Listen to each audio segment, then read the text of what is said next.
Megan, Yeah. welcome to the podcast. Thank you so much for having me, Jeff. I'm thrilled to be here. It's a podcast that I listen to often, so it's great to finally be on it. I really appreciate that. It's great to have you on it as well. I've been excited leading up to this conversation. You're in such an interesting market to me. It must be, and I feel like uh, a lot of the work that you do is pretty alluring to a lot of us in the industry as well. But Greenwich is a special market, without a doubt. It definitely is. I think we'll dive into that definitely during this conversation. Again, I always find it interesting to learn how successful agents found themselves in Yeah. the career of a real estate agent, right? In the real estate industry. And so share a little bit about your background and what led you to this career.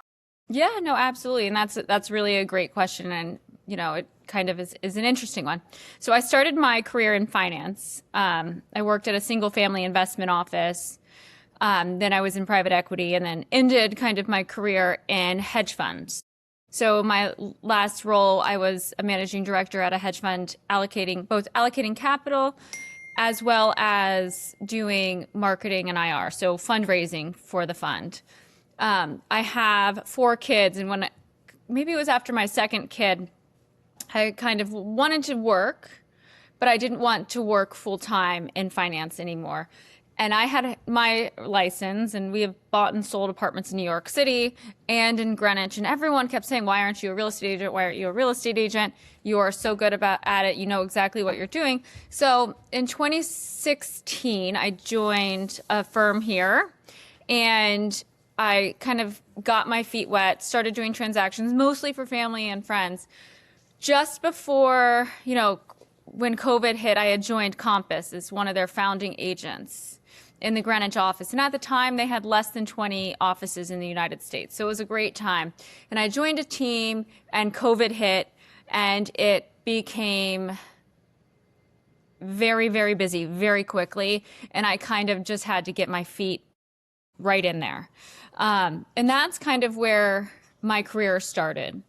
I think what's helped my business is having kids, to tell you the truth. I have kids, they're currently between 12 years old and 4 years old. They were in both the public schools and the private schools in Greenwich. They were in preschool, and we lived in the city for a while. So we have a big network of people, and, most of my business came from referrals. But really, it was just a lot of people just kept telling me, "You should be in real estate, you should be in real estate, you should be in real estate." And I think in this market in Greenwich, having a background in finance has really helped me relate and work with my clients, because many of my clients they're high powered, they're discreet, they're from Wall Street. And I understand how they think and how they, evaluate properties. Yeah, you must find it really beneficial to be able to relate to the work that they do and understand the mentality of a C-suite, operator, especially on Wall Street. So, yeah, that makes a lot of sense. That must be. I can't, I'm still trying to wrap my mind around what it must be like to work in real estate in Greenwich. We have, certainly here in Charlotte, Lake Norman area, we have, and the high country of North Carolina, we have some magnificent properties. We work with some amazing buyers here as well. But it seems to be really the norm market there, right? In Greenwich, we talked before we hit record. We talked a little bit about the median sales price in 2025. Can you share that for listeners? Yeah, so let me just pull it back up so I have the exact numbers. So Greenwich Sure. is definitely one of those markets that you're not really reading about. My clients are like, "Oh, I hear it's a buyer's market. I hear that this is going on and this is going on." I'm like, "This is not Greenwich. This is not where we are." It's still very much a seller's market here. The median sales price last year was $3,150,000. We had approximately 520 sales and 650 new listings. Some of those were canceled or expired. Last year, at the end of 2025, we had less than 60 homes on the market. Pre-COVID, or when COVID started, we had almost 700. Greenwich is a town of approximately 65,000 people across 25 square miles. So it's a big town, but the inventory has been low, and we're still very much seeing, if a house is priced, remotely correctly, we're seeing a bidding war. There was an example of a house that came on last week, it was priced at 4,150,000, had showings back to back from Thursday to Sunday, received 11 offers over ask, and will trade north of $5 million. Wow. And you had also mentioned a stat when we were talking earlier, the average days on market. Uh, Is 23. wow. Yeah, it's So about a things are third going, of it what it is here in Charlotte. yeah, so things are going quickly. And it's in a market that's evolving. We have a market where you need to know the inventory. You need to know the inventory quickly. And, I think this market, because it's a luxury market, we have clients that want to be discreet, that are private. And so we're seeing a lot of houses just not even being listed and trading off market. I was going through my stats, before this call. 41% of my transactions last year were off market on the rentals and sales. Some of them are still pending and will close in the next couple weeks. But if you're serious and you're serious about buying, the off market is also, a very lucrative number. And the off market numbers are not always reported to the MLS. So you're going to see that in these numbers, there's a lot more. It's probably a higher price, sales price. Yeah, yeah, that makes sense. I love to ask guests on this podcast too, like to share a little bit of their areas of expertise. I think it goes without saying that your area of expertise is obviously working in the luxury niche, and working with uh, affluent clients who appreciate discretion and professionalism.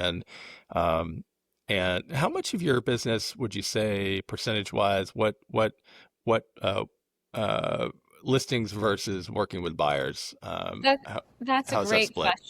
question. Because I am, on the younger side of a real estate agent in this area, and I have younger kids. Most of our buyers in Connecticut are coming from New York City. So it's generally I had one kid or I have a second kid on the way. We want more space. We want to move to the suburbs. And that's where our majority of our clients are coming from. We see people moving within and downsizing and upsizing and grandparents coming to stay, but most of them are young families from New York City. And I think they come to me because they can relate. I've had kids in preschool. I know the preschool process. I know the private school process. I've done the baby school. I helped create a business called the Local Moms Network, which was a hyperlocal platform for all things mom. Think, GreenwichMoms.com or PalmBeachMoms.com. There's, we may even have a Lake Norman Moms. I don't remember, but it's a hyperlocal platform. So I would say I am mostly a buyer's agent, probably 85% buyer's agent, and probably of my clients, 90 to 95 are just straight referrals from past clients and friends and family and, businesses within Greenwich. We have a lot of big private equity firms and hedge funds that have since, opened offices in Greenwich. So I work a lot with their clients relocating here. I work with a lot of athletes and entertainment people.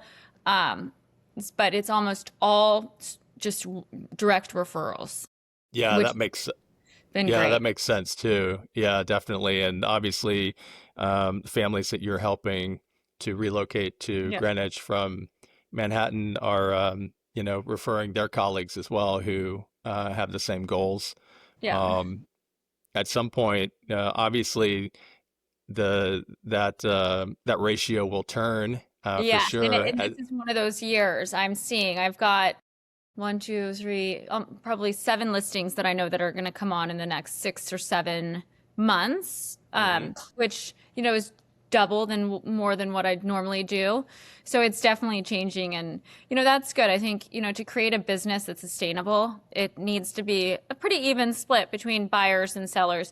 And it's very challenging, as can imagine, to be just a buyer's agent in this market with such low inventory. Mhm. Um, it's hard. So I'm excited to kind of, go back into more of a balanced business. Yeah, yeah, absolutely. Yeah, it must be. Yeah, I can imagine it'd be very challenging to be, here in 2026 now to be working with buyers and having to explain that why a full price offer may not be sufficient. Right. Yeah, exactly. Um, yeah, I uh, I love the idea, the concept of what was it called, the local moms group. Yeah, so there's the local moms network. I'm not involved anymore. It's still Layla still runs it. It's an amazing platform that, moms from all over the United States can run their own businesses in their own towns and create a community and network. Um, but it was one of the reasons and ways that I met so many people and became, a go-to resource in town was because of that, which was great. Yeah, I agree. I always, advocate. We talk a lot on this podcast or I talk a lot on this podcast with guests about the importance of kind of finding your niche and finding your tribe, right? And kind of narrowing down who you're most effective at serving and who you love to serve, right? And who your people are. So I love that concept for sure. I'm sure we do have a group here in Lake Norman. I'm not the audience, but I'll do some research and I'll find out for sure. Let's talk a little bit about on the topic of listings. Marketing a listing, the ways in which we market and what's required to effectively market a listing can vary across, definitely geographic regions, but also Yep. what category that property is in. And obviously, marketing a home in a market where the median price is 3 million plus is going to be a lot different than in some areas. I'm just curious what goes into marketing these properties when you list them for sale, and what do you think is the most important part of marketing these homes? That's a great question, Jeff. So in Greenwich, I think the most important part is the pricing. It's even before the marketing. Getting the price right, not being aspirational is important.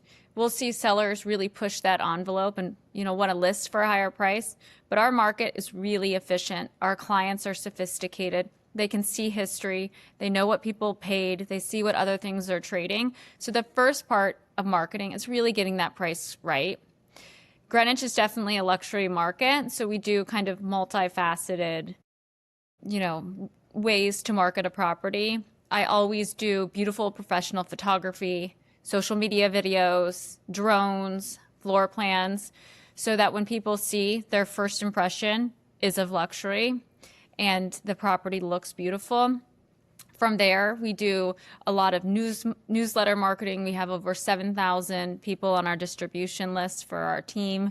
We have, I have, roughly 10,000 or so followers on Instagram where my clients, I can see where they're from. They're from Greenwich, they're from New York City, they're from Palm Beach, they're from the Hamptons, people that are really looking for luxury.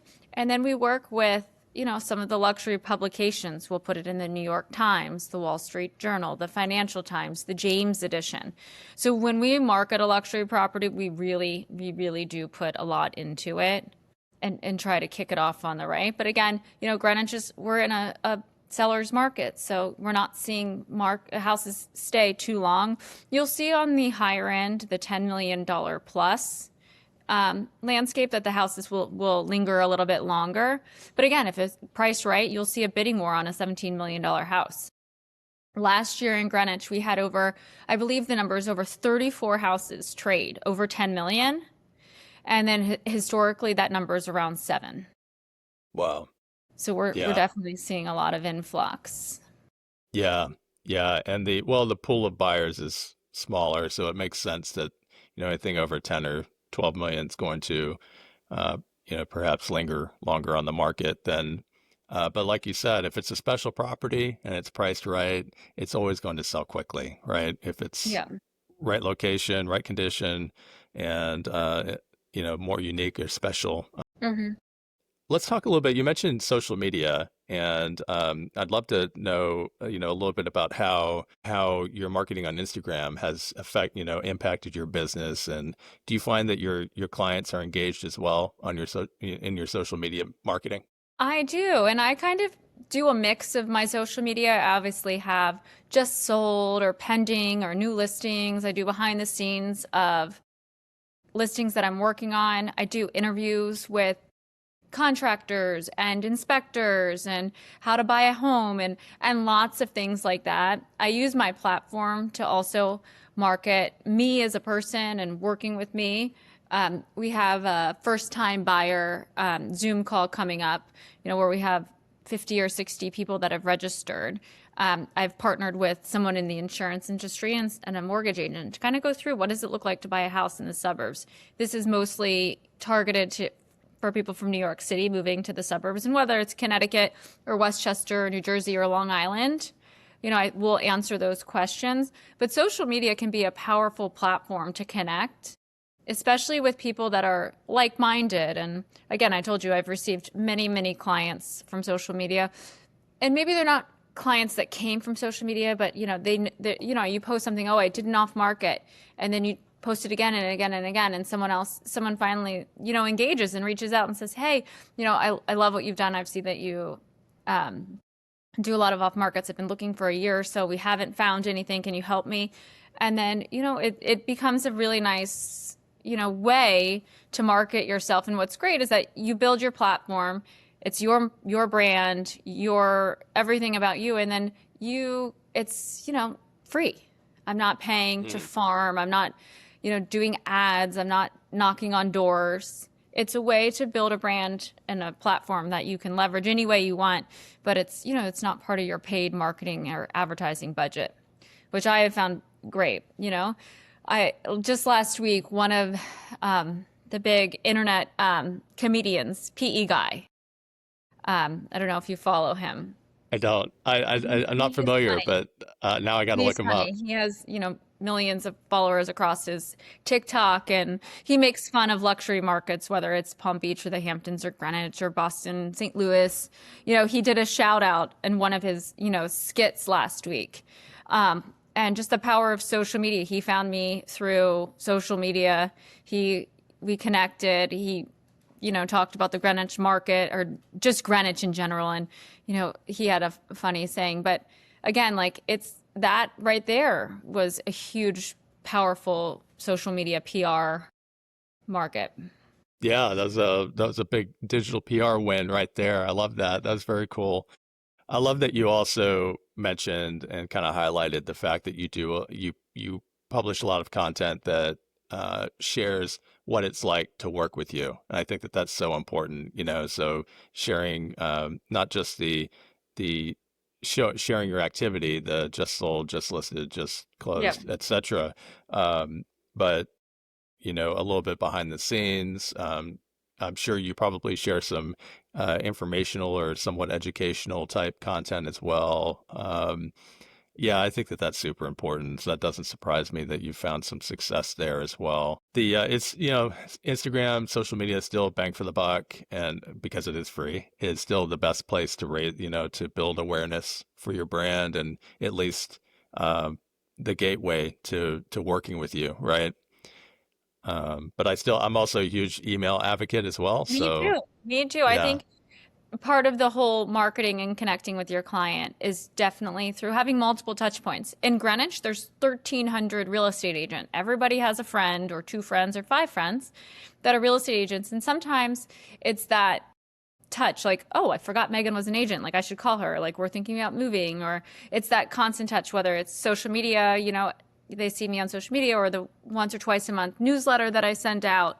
Again, it's just staying in front of them, because at some point someone's going to be like, oh, I know of this house on, Clapboard Ridge. They're like, oh, tell me about it. And then all of a sudden, even though they've worked with Jeff for 5 years, Megan showed them a house, and Megan, is going to list their current house. So again, like part of the social media and just posting and being there is the same as newsletters and just staying relevant and on top of things. And I think the last part of the marketing and social media is connecting with local businesses and the people that serve your community. I always try to do, posts on local businesses, when I'm at a local business, tag and really promote them, because that's also free PR, because 9 times out of 10, that business reposts your content.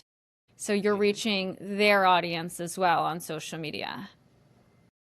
yeah, I'm a huge advocate for that as well. That's really smart. I think it's so important to uh, reach out and help lift up your, local businesses, service providers, other professionals. Um, that Yeah, I love that you do that too. And you do a great job at it. You had mentioned the first time homebuyer Yeah. seminar or workshop that Yeah. you did, and that kind of brings up my next topic that I always really love to focus on as well, and that is the value of referrals. And what I was specifically wanted to talk to you about was the value of forming great referral partnerships and relationships with referral partners. Yeah. It sounds like you've done that. I have. And what I think is really interesting about the way that I've created and built my business is that I think that every real estate agent has great agents. And so when I'm referring people, I refer across the United States to the best agents. So it might be, a Houlihan Lawrence agent or a Compass agent or a Douglas Elliman agent or wherever. I think for me, what's really helped my business is not just doing, your agency. It's finding the best in both people that, you relate to, who will provide similar service, has a similar personality, and sometimes different personalities. Like I might have a client that we've worked well together, but maybe I'm not their best personality and I know someone else, and when they're looking in LA or they're looking in Palm Beach, who I'm like, you should talk to this person. I think they're going to be great.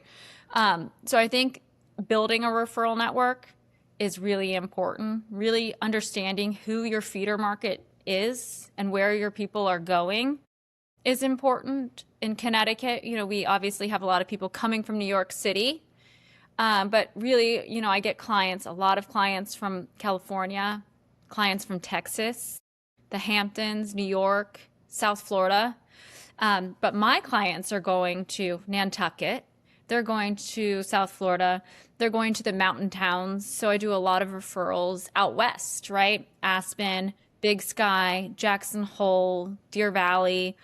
As in the second home market is where, I think it's also when you're thinking about where are your people going, it's not just the first homes, it's their second and third homes too, which having, that knowledge and making sure people know that you are not just their Greenwich real estate agent, that you are their real estate advisor. So wherever it is, you can help them. I love that. Yeah.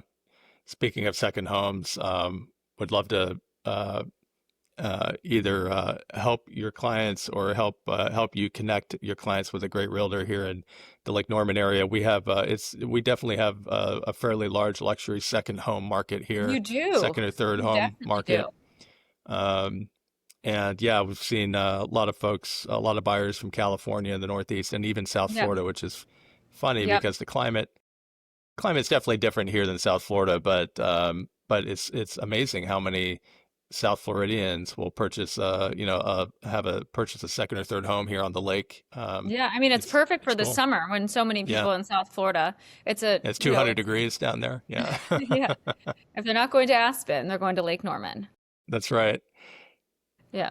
Also locally, you've formed some partnerships. Sounds like with you have a preferred insurance agent, referral partner, or at least a partner who helps you provide content. A mortgage broker as well is Yeah. always I great think to when you think connect with. about your sphere of people you rely on for your clients to help provide that service, once that offer is accepted, leveraging them, one, to create content, two, to build a relationship and trust.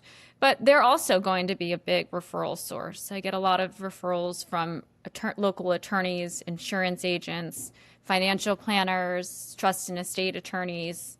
Um, and having that network of people that are basically an extension of you to help, solidify the deal and to work through and get to closing is really important.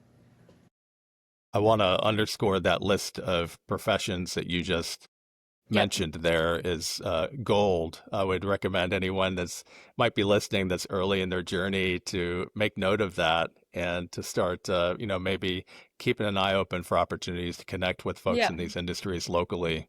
Yeah. Yeah. And just any way that you can connect with your kind of community is really important. People want someone that they can relate to Hmm. and feel when they relate to you, they trust you. And they know that you're like-minded. A couple years ago, I had this idea that, so since so many of my clients are young families. Uh, Um, I was like, they would bring their kids to open houses, and I'm thinking like, they don't always want to just run around. Like, what can we do to keep them engaged and happy? So the parents can really focus on, looking at the house. Sometimes I'll bring my assistant to help with the kids if, depending on the client and if I know, that could be valuable. But a few years ago, I have to show you this. I created this. Can you see it? Yeah. It says Hmm. "Welcome to Greenwich." It is a coloring book Yeah. of all the things in Greenwich. Here's our office. These are all the main kind of these are all the main kind of places in Greenwich. Greenwich Avenue. We have local businesses that we highlight. What's fun? We did a real estate word search, which is kind of fun, highlighting showing, buyer, loan, purchase, sale, contract. So I think doing things like this that are just kind of outside the box, um, are really like help you both connect with your client, your community, and it just kind of something that you can remember.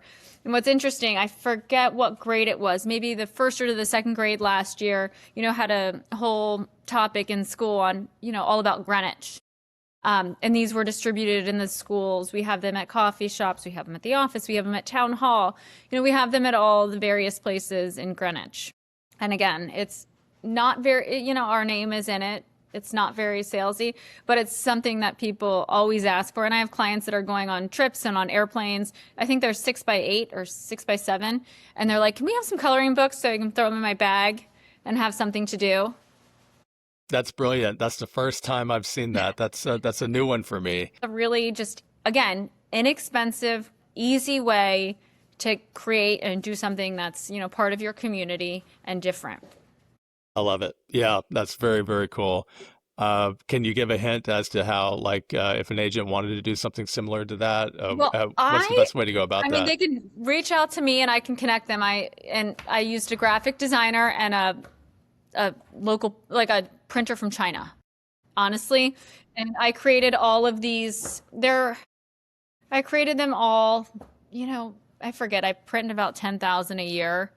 It's probably half that or so in terms of cost. And then I have local businesses, whatever that cost is. Have local businesses sponsor it, and so they'll have, you can see in here. Let's find one. You know, we've got.